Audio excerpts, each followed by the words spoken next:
The running back situation is kind of on the running backs, according to Brent Venables. We'll talk about that and so much more on today's episode of Locked On Sooners. You are Locked On Sooners, your daily podcast on the Oklahoma Sooners, part of the Locked On Podcast Network, your team every day.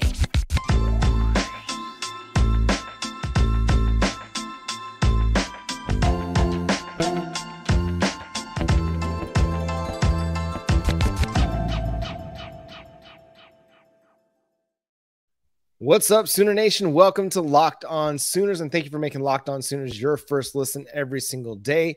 Today's episode of Locked On Sooners is brought to you by eBay Motors. A championship team is about each player being a perfect fit. Same with your vehicle. So for parts that fit, head to eBay Motors and look for the green check. Stay in the game with eBay Guaranteed Fit. ebaymotors.com. Let's ride. eBay Guaranteed Fit, only available to U.S. customers. Eligible items only. Exclusions apply.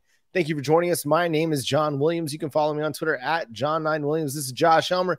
You can follow him on Twitter at JoshOnRef. You can also hear him Monday through Friday from 9 to noon on the KREF Sports app. And Josh, first thing we're going to talk about is the question on offense that's on everybody's mind. It's what's wrong with the running game and what's up with the running back distribution. Well, Brent Venables was asked the question today and basically just said nobody's really established themselves and taken the reins of the running back job just yet.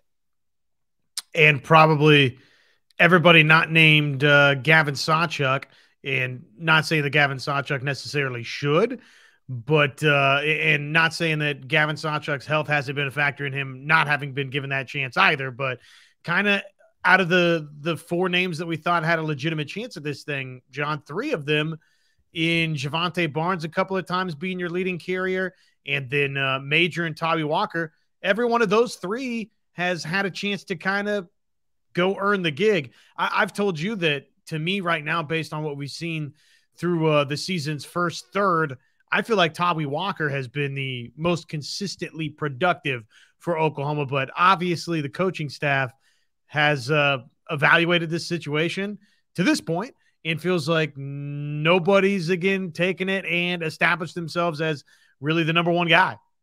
You know, they compared it to the situation last year with Eric Gray, and Venables said by this point last year, Eric Gray had taken the reins. He'd seized control of the running back position. I mean, he went into the season as the bona fide starter and never gave up that role.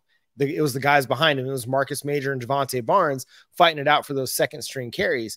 Well, and this year it's just different. You know, competition is going to breed some of that, but there's just not been a lot of consistency. You might get a good series here from Marcus Major or a good half. And then, you know, like the SMU game, Tawee Walker was fantastic.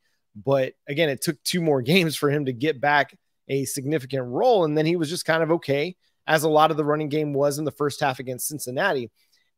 I think this is going to be one of those situations that's ongoing all year long.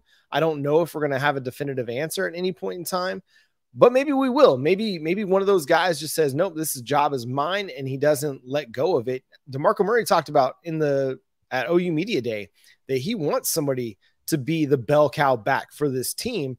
It's just they haven't proven that they're ready to take on that role. And it must come down to consistency in practice, because that's the only thing we have to go off right now, because the running game in game has just been such a roller coaster. I'm not surprised that DeMarco feels that way either, just because the couple of seasons with DeMarco as your running backs coach, you had Kennedy Brooks really establish himself, and you had Eric Gray really establish himself. And really kind of both of those seasons, you went into those seasons with at least some question about, okay, is it going to be definitively Kennedy Brooks' job or definitively Eric Gray's job? And ultimately both years it wound up, playing out that way. Right now, we're not at that point for anybody. And is it just the walk-on thing with Tawee Walker? Why for some folks they're a little more hesitant to see him as that guy? I feel like that narrative, if it existed out there, has softened. I do think it's changed just based on Tawee Walker going out there and producing. And I think most people that are looking at this thing objectively, John, and not through the lens of, okay, full bill of health and coming out of the Cheez-It Bowl last year. Clearly Barnes and Sawchuk coming out of the Cheez-It Bowl here. Clearly Barnes and Sawchuk are the two most talented backs on this roster. That, objectively has not been the case right here, right now for Oklahoma. So I feel like a little bit has softened on that front with Tawee Walker, but maybe to some degree that still exists out there in the fan base. Maybe. I think generally people are starstruck, and by that I mean they look at the recruiting stars and they expect those guys to be kind of the leads. You go back to the year that they had the highly rated wide receivers come through, Jaden Hazelwood and Trajan Bridges and Theo Weiss. Everybody was expecting those guys to be the big dogs on campus at the wide receiver position. And then who was it? A guy that was a 3-star, borderline 4-star, Marvin Mims, who ended up being the lead receiver for Oklahoma for 3 seasons. I think the same could be said about the running back position, although we have a little bit of actual production on the field in Barnes and Sawchuk. Barnes a lot more based on what he did last year as the backup, and then Sawchuk in the Cheez-It Bowl. We do have some production to go off of. Maybe they just haven't been quite healthy just yet. Maybe it's that a guy like Tawee Walker has really elevated his play. I go back, you mentioned the 2021, 2022 seasons. I'm also reminded of the 2020 season where we didn't really have an answer at running back because Kennedy Brooks sat out due to the COVID, concerns and things like that. And it wasn't until Ramondre Stevenson finished his suspension up that Oklahoma finally had an answer at running back. I remember it was like a mixed bag of, Seth McGowan and Trey. I'm blanking on his name. He ended up transferring to Utah, and Mikey Henderson a little bit mixed in there as well.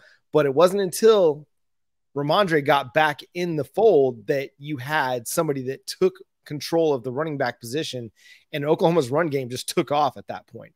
And again, that's a dude that was a junior college transfer. So I don't think that they're going to hold where you came from against anybody. If Tawee Walker is the best back and he proves to be that going forward, I think they're going to give him the opportunity to be the back. It's just that it seems like week to week, somebody else is having a better week at practice than somebody else. And so you're not able to find that consistency at who's the RB1 just yet, because from practice to practice, week to week, somebody else is deciding to step their game up. This past week, it was Marcus Major. They mentioned had the better weekend, and he did. I thought he played a good game, especially in the second half of the game. Yeah, and maybe that's just the trajectory this thing is on, at least until somebody fully establishes themselves or just has those couple of back-to-back performances and practices and, weeks and everything, not just the games themselves, right? But the day-to-day and stacking it for a couple of weeks to where this coaching staff can feel comfortable. TJ Pletcher, by the way, the name you were thinking of for Oklahoma. But I mean, we're going to see if this week versus Iowa State, it can be, to steal an ESPN term, I think they coined it, a separation Saturday for Oklahoma in the backfield. So, and maybe it's not going to be. Maybe we're going to have these same conversations Red River week. It would be from a storyline standpoint in a game, again, that I know it's Iowa State this week, and we'll get to Texas when we get to Texas. But the Texas game, as we say again and again and again and again and again, until we're blue in the face, it's a game that typically is won by the team that runs the football better. And it would be kind of not the designed trajectory, John, but it'd be kind of a fun storyline if that was the week where somebody absolutely broke out and it's like, okay, well, that's Oklahoma's #1 running back, and it happens that week at the Cotton Bowl. But probably for peace of mind going in, it'd be A-okay if somebody did something, to really start opening some eyes this week. Yeah, Gavin Sawchuk for 200 yards in the Cotton Bowl. That's a story in and of itself. We'll just bold predict it right now. Probably not going to be the case, but we'll see how it plays out.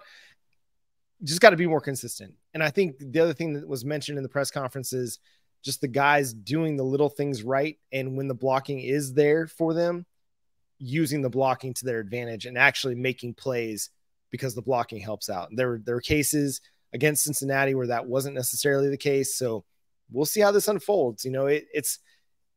It's probably the only question mark I have about this team right now going forward. One thing that's not a question is the pass rush is beginning to really show out week after week after week. It's getting better and better and better. And one guy is starting to step up and prove that he needs much more playing time. We'll talk about that after the break. Have you ever used that last piece of bread, got the avocados out to make you some guacamole, and they just weren't ripe? They've gone bad. The hot sauce bottle was empty. Try grocery delivery from DoorDash. You'll get everything you want delivered when you need it right to your door. You've trusted DoorDash to deliver your restaurant favorites, and now you can get grocery delivery that actually delivers too.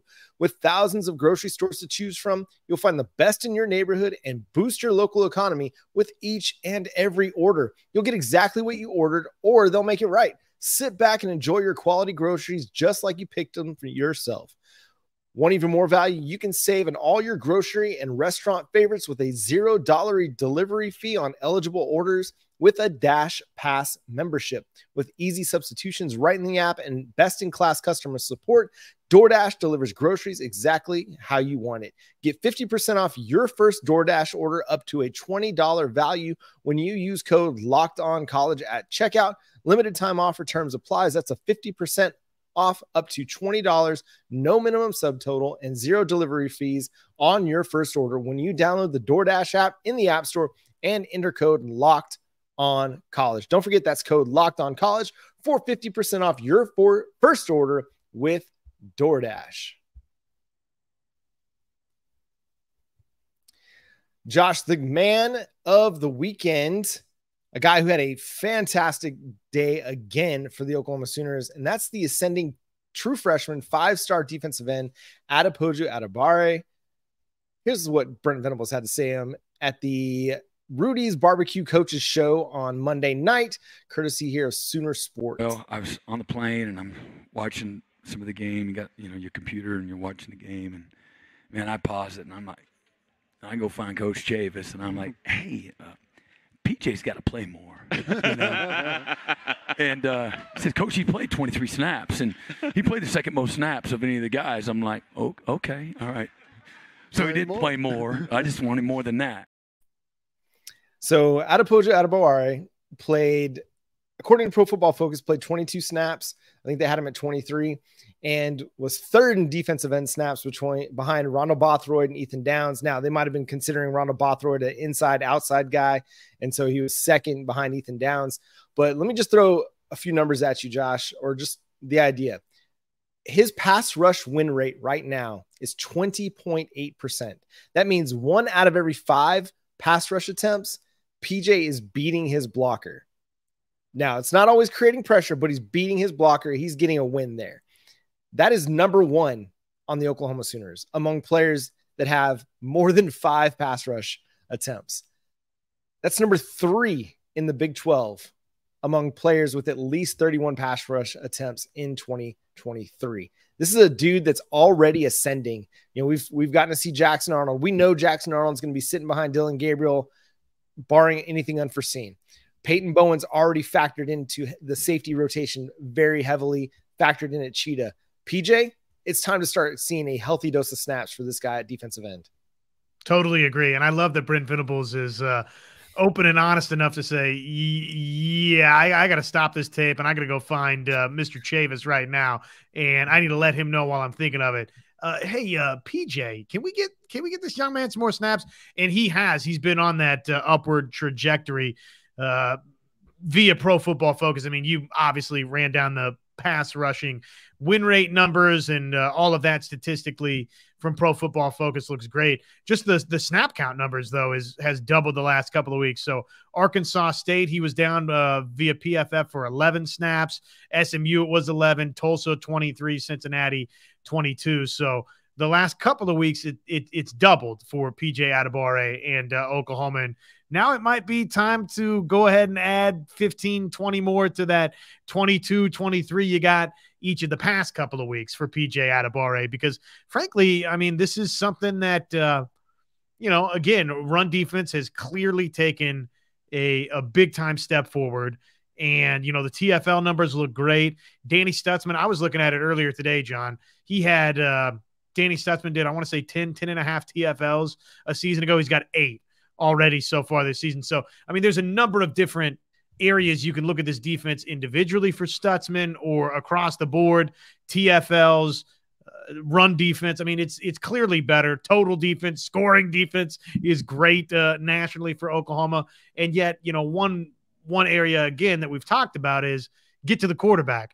Get to the quarterback this week versus Iowa State and beyond when you start thinking about that stretch of obviously Texas, UCF, Kansas, where you're going to start seeing some better quarterbacks. That electrifying play where PJ Adebawore can get into the backfield and go get you a turnover, right? I mean, I don't know that Oklahoma has anybody right now that's better than PJ Adebawore. The numbers say that they don't. Yeah, and I mean, obviously it's a smaller sample size than what a guy like Ethan Downs has. Downs is leading the team in pressures right now. And I mean, he's been pretty good himself as a pass rusher. Rondell Bothroyd is really starting to emerge and show some of the promise that he had coming over from Wake Forest.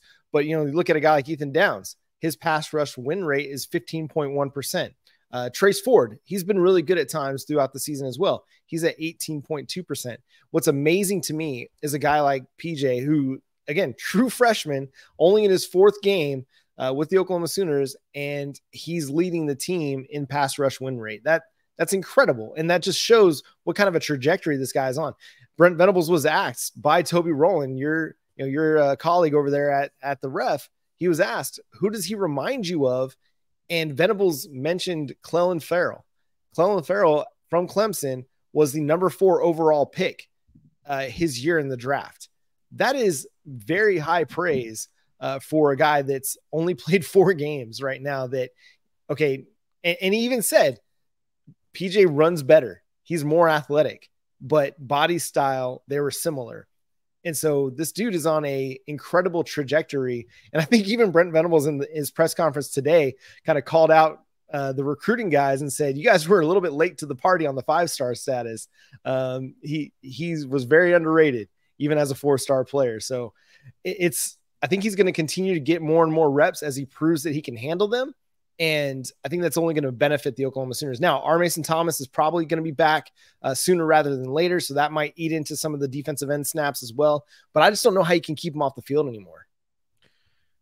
Yeah, I mean, who's better than him right now? I mean, the run defense stuff and, just generally understanding everything that is being asked of him, snap to snap in the defense, Brent Venables would have a better answer than probably you or I in that regard of, is PJ Adebawore totally ready in that respect? Maybe a couple of those other names, a la a Rondell Bothroyd and R. Mason Thomas and, obviously an Ethan Downs. Probably those guys are a little bit further along in all of that, maybe.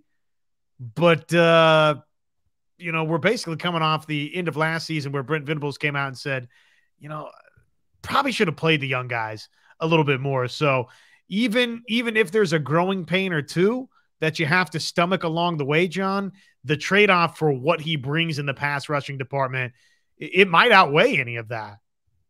And it's learning experience. The best teacher is experience, and getting on the field, making a mistake, losing a contain one time, as long as it doesn't cost you a touchdown. And sometimes even if it does cost you a touchdown, sometimes that's great, teaching tape that you can go back to and talk about the technique that you used on that play that ended up losing you containment. This dude's a long dude with a lot of athleticism, a lot of speed. He's showing that he's got the ability to be on the field at the Power 5 level. Time to unlock him a little bit and see what else he can do. The good news is when you get up in games, you can throw him out there because teams are going to be forced to pass a lot more, and you may not have to worry about his run fits as much. You can just say, hey, go get the quarterback. I expect that to be a little bit the case this week. But again, an athletic dude against mobile quarterbacks, you're going to want somebody like that on the field. And I think it just makes everything around us better. And I think it's a good thing that you're seeing your 5-star freshman really start to ascend, Peyton Bowen as well. And I love that Brent Venables learned from last year that they didn't play the young guys enough, because we're seeing, okay, Jaren Kanak, okay, maybe he didn't know what he was doing last year. He certainly does now. And he's another ascending player, getting better every single week. Get him out there. Let him play. Let him learn. We'll see how it all transpires. Like Caden Green's another one. He's getting early snaps right now, and a lot of them. Savion Bird's going to be back this week. We'll see how that factors into Caden Green's snaps at left guard. But they're playing the young guys, and they're not being afraid to do it. And I think that's only going to help them, not just this year, but long term as well. One of my favorite quotes from Brent Venables' presser today was, "We have a long term mentality. It's about getting better, being a finished product. We're not going to be there just yet, but down the road we will be. We'll see where we're at the end of the year. We know it's about always striving to get better." Speaking of young people in the program, there might be another name to add to that board. We'll tell you about that in just a moment. Everyone should be empowered to care for themselves and their loved ones during the unexpected. You don't want to get caught unready for the unexpected. You want to be ready, and that's why Jase Medical, they offer the Jase case. The Jase case, what is it? Well, it provides 5 life-saving antibiotics for emergency use and gives you a peace of mind so that you are not just hoping that you have access to medication in an emergency. No, you know that you've got that security blanket in the form of the Jase case. Jase Medical, they make sure that you've got that medication in hand. It's simple. They handle everything from the online evaluation to licensed pharmacy medication delivery and ongoing consultation and care when you need it. So don't get caught unprepared. Get $20 off on these life-saving antibiotics today from Jase Medical by using my code LOCKEDON, our code LOCKEDON at checkout at jasemedical.com. That's JASE medical.com.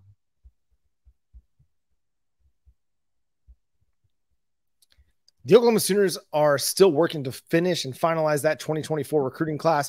We're like, what is it? A little over 2 months away from the early signing period, and a big name may be heading Oklahoma's direction. That's both in profile and in size. The Sooners received 2 Rivals future casts favoring them to land Eddy Pierre-Louis, the Tampa Catholic product, at offensive guard. He's 6'3", 320 to 330, depending on where you look, and considered an industry or a composite 4-star player. He's a 4-star prospect according to ESPN and Rivals. This is one I really want to see them get.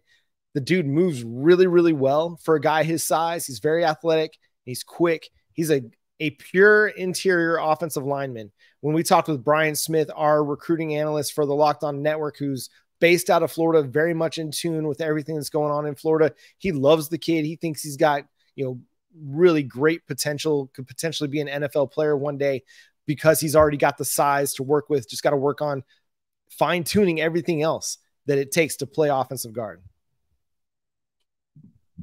Yeah, it's exciting to see the momentum starting to pick up here. Obviously, this has been Oklahoma versus UCF for quite some time, and seemed like 3 months back, 4 months, however many, maybe more recently than that. But the first couple of times we really started talking about Eddy Pierre-Louis was like this was not going to swing Oklahoma's direction, that he was going to want to stay home. So it sounds like obviously now it's starting to trend Oklahoma's way, which you think about those 2 programs, and outside of the home field advantage, would seem like Oklahoma would be the slam dunk type of choice. But again, sometimes home is tough to beat. But here late in the game, about 3 months out from pen meeting paper or paper meeting fax machine or email or however these documents get sent nowadays, sounds like Oklahoma's in a good spot here, which would be a nice pickup for this class where it's been kind of slow starting at times offensive line for Oklahoma. But if you get this commitment here and maybe a Grant Bricks, we'll see what's going to happen there. I mean, I know that that's pretty mixed on K-State and Nebraska and Oklahoma. So, but this would be nice. This would be nice for OU. Yeah, they need to get this one. They really do. I mean, they've got some good names as part of their offensive line class right now, but they're kind of developmental names and guys that are flying under the radar a little bit.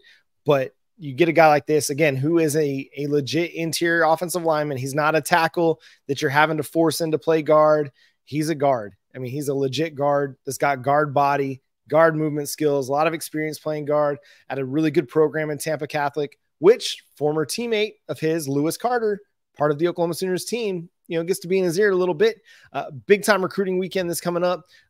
Jordan Seaton, one of the best offensive tackles in the class, a 4-star product out of IMG Academy, teammate to one David Stone and Jaden Jackson, will be in Norman this weekend for a visit. David is also planning to be in Norman this weekend for a visit as well. So hopefully they can, make a little hay on that one and maybe round up another offensive lineman for the Sooners and Coach Bill Bedenbaugh. We're on commitment watch for Terry Bussey, who's planning to commit on September 28th. Oklahoma, Texas A&M, and a whole bunch of other names in on that one as well. We'll see where Oklahoma's at. For a while, it's seemed like Texas A&M, but you don't ever count out Emmett Jones in the wide receiver recruiting, Josh. No, yeah, you obviously you don't. Not the way Emmett Jones has been going in this class. Seems like that's not going OU's direction, but again, like you said, we'll never count it out until it's totally done. But even just where this class is right now, thinking about offensive line, what they've done with obviously Isosa and Autry and Brooks, and hopefully you're going to be talking about Akinkumi and Eddy Pierre-Louis here, and who knows, maybe another name or two up front. It's a really good class with what Oklahoma's done so far, and we'll see what materializes over the next 2 months, 3 months once we get to signing day. One more last interesting recruiting nugget here before we get out of here. Reggie Powers III, recently offered by the Oklahoma Sooners back on the 22nd, decommits from Michigan State on the 26th. Michigan State's undergoing a lot of transition right now with the Mel Tucker firing. Could this be a situation where Oklahoma is going to be able to take advantage?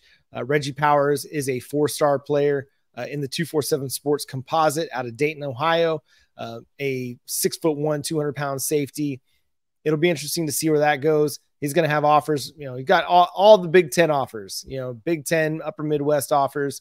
He's a regional recruit in that vein, but hey, if Oklahoma offers, it's a serious deal. So keep an eye on that one as well. But that's going to do it for today's episode of Locked On Sooners. Thanks so much for tuning in, being part of the show, subscribing to the show wherever you get your podcasts. Remember, we are free and available on every podcast platform. Subscribe to the show. Hit that notification bell over there on YouTube. Let you know when new episodes drop. Follow Josh on Twitter at JoshOnRef, myself at John9Williams. The show is at Locked On Sooners. You can also follow us on Facebook, Locked On Sooners Podcast. But until next time, he's Josh Helmer. I'm John Williams. Boomer Sooner.